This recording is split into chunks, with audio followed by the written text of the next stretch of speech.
Coverage you can count on continues with Drew Blair.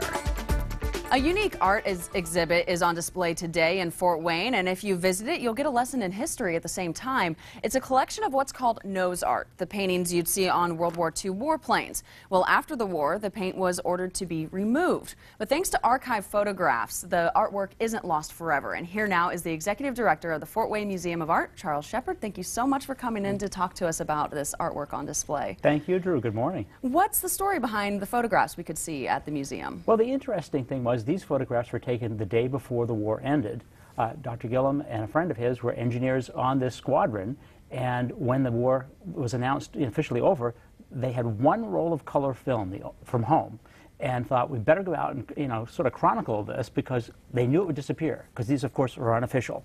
Right. So how important is this from a historical perspective? I think very important, because I don't believe many planes do this anymore at all. It goes back before World War I, actually, so it has a long record, but of course it is unofficial. It's not sanctioned by the military, so I'm not sure that it'll ever happen again. So we've captured a moment in history for sure.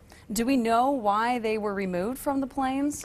Well, I think officially the Air Force doesn't want to encourage it. It's kind of graffiti on the planes, so to speak. But at the time, they wanted to boost morale, and each squadron wanted to have their own identity. So this is great to have these in Fort Wayne to really get a glimpse at that. It's such a rarity. How long will they be on display? Well, they'll be here through May 6th, and people are just thronged to come see it. And even more unique, there's actually a chance to hear from the photographer himself. Yes, Dr. Gillum will be here this afternoon at 2 p.m., and he's a very lively, high-spirited individual, so I'm sure his tales will be good. You said he's 92 years old? 92 years old. He's got a lot of life to share with us, strong. Especially with this encouraged. So what can we expect from that lecture? Well, I think what he's going to tell us is things that we won't find if we read a little history explanation. He's going to tell us what it was like to be in the squadron, what it was like to paint these images, and then to fly and get these planes in the air. It was a pretty amazing and stressful time. We're glad that he came through fine, and the rest of his squadron, too. We'll hear all about that, I think. Absolutely. So, if you can't make it out today, what are the hours at the museum people can stop by and see this exhibit until May? 11 to 6 daily. And Monday we are closed, but 11 to 6 any other day. And just come on down. You'll enjoy it. Yeah. Why would you encourage people to really take advantage of having this exhibit in town?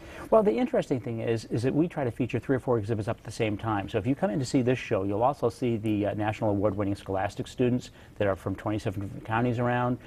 This show will just amaze you, the beautiful photographs, and we have the permanent galleries, 3 of those open as well. Fantastic, Charles. Thank you so much for coming in this morning. It sounds like a really good one to go check out. Thank you, Drew.